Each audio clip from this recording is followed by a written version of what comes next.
Hi there, this is John Keirstead from Arctic Spas, bringing another video to you. Today I want to talk to you a little bit about how diverters work and some issues that are sometimes surrounded or that can sometimes occur with diverter valves. So first of all, what is a diverter valve?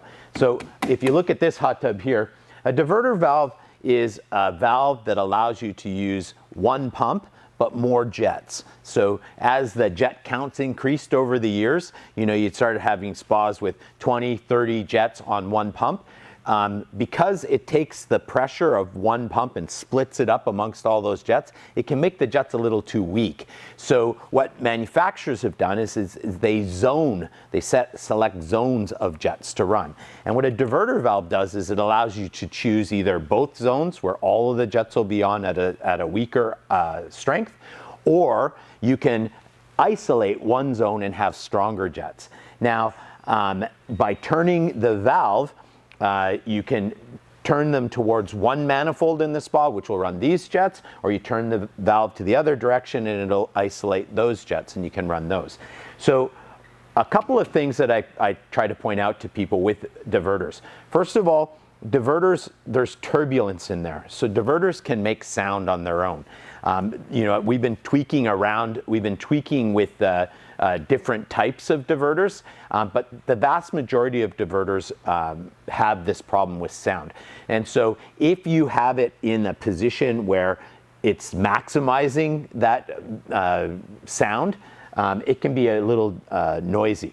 So you want to make sure it's all the way to one direction or all the way to the other or directly in the middle. When it's in the middle is when you're going to notice the most sound because you're splitting between two zones and there'll be more turbulence in here. When you're actually engaging the valve, meaning you're actually going to turn it, it's really important that your pump is either off or on low speed. When people run into issues is they try turning this when it's on high speed, and what happens is because there's more water pressure in here, that actually lifts the inside of this up, and there's a cap underneath this valve that's actually secured to the spa. So I'm going to show that to you, right? This cap here, when I turn the valve, this cap shouldn't be moving. This cap should not be moving. So if it's moving, what can happen is this can slowly unwind.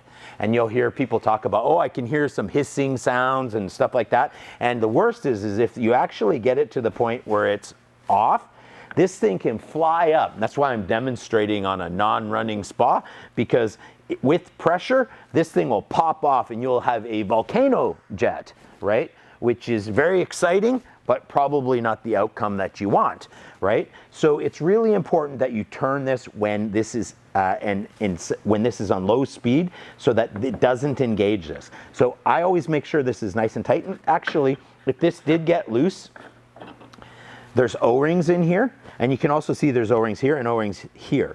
Depending on the model of the spa, this will have 1, 2, or 3 O-rings because we need it to seal properly on here, and these O-rings. So if this gets, when I put this on, I want to make sure that none of those O-rings are crimped, and I want to make sure that when I secure this down, it's really secured down.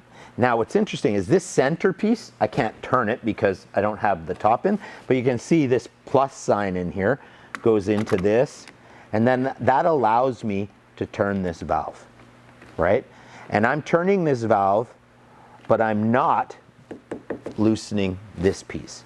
And that's really the crutch, right? Make sure your tub is on low speed when you do this, or off. The jets themselves are either on low speed or off. And then you turn the valve to where you want, and then you won't have the issue of this popping off. Believe me, it's very exciting when this pops off, and you can empty your spa pretty quick with this, and it can be really a real pain if it's done in a showroom or at a trade show where we've had it happen to us where a customer wound it off, and the next thing you know, all of the people whose booths were next to us were not very happy, and we were very wet, as was the customer very wet. So don't do that. Follow this quick little tip. Make sure your pump is on low or off before you turn your diverter valve. And if you hear any hissing or anything like that, pop the top off, tighten this so it's really tight, and check to make sure that it's not loose, and then put the cap back on. This could be a bear paw You know, on a lot of our spas, this is a bear paw. This could be a bear paw as well. And it's much more common on this. There is a smaller version which controls the water feature. Same idea. With the water feature, it is possible to unwind it, and again, you could have a volcano jet. So you want to make sure if you're hearing something funny on that, or it feels like it's a little too loose, when the tub is off, right, or the pump is off, is the only time you want to adjust this, okay? Especially the waterfall valve as well, you want to make sure. So I'm John Keirstead for Arctic Spas. Thanks for watching the video.